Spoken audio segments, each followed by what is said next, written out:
પાટણ જિલ્લાના ચાણસ્માના સુરસર ગ્રામ્ય વિસ્તારમાં ભાજપની બેઠક મળી હતી। આ બેઠકમાં કૃષિ બિલના નવા સુધારા વધારા અંગે પણ ચર્ચા કરવામાં આવી। બેઠકમાં રાજ્યસભા સાંસદ જુગલસિંહ લોખંડવાલા દ્વારા ખેડૂતોને જાણકારી પણ અપાઈ હતી। આ સાથે જ ચાણસ્મા તાલુકાના ખેડૂતોને પણ માર્ગદર્શન આપવામાં આવ્યું હતું, તેમજ નવા કૃષિ બિલથી ખેડૂતોને શું ફાયદો થશે તે અંગેની પણ જાણકારી અપાઈ હતી। દિલ્હીમાં ચાલતા ખેડૂતોના કૃષિ બિલના આંદોલન પર જુગલ છાગર દ્વારા કોંગ્રેસ પર આકરા પ્રહાર પણ કરાયા હતા।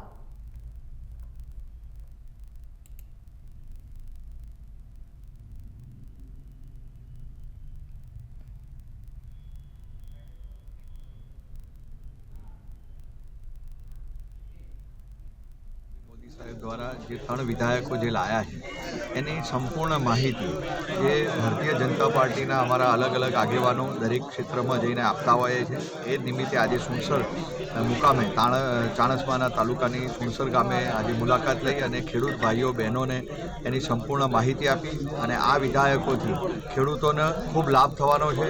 અને આ જે 3 વિધાયકો એમને સમજાયા પછી એમણે નરેન્દ્રભાઈ મોદી સાહેબનો અને માન્ય મંત્રી એવા નરેન્દ્રસિંહ તોમરજી અને રૂપાલાજીનો ખૂબ ખૂબ આભાર માન્યો। નરેન્દ્રભાઈ મોદી સાહેબ દ્વારા જે 3 વિધાયકો જે લાયા છે એની સંપૂર્ણ માહિતી જે ભારતીય જનતા પાર્ટીના અમારા અલગ અલગ આગેવાનો દરેક ક્ષેત્રમાં જઈને આપતા હોય છે, એ નિમિત્તે આજે સુણસર મુકામે ચાણસ્માના તાલુકાની સુણસર ગામે આજે મુલાકાત લઈ અને ખેડૂત ભાઈઓ બહેનોને એની સંપૂર્ણ માહિતી આપી અને આ વિધાયકોથી ખેડૂતોને ખૂબ લાભ થવાનો છે।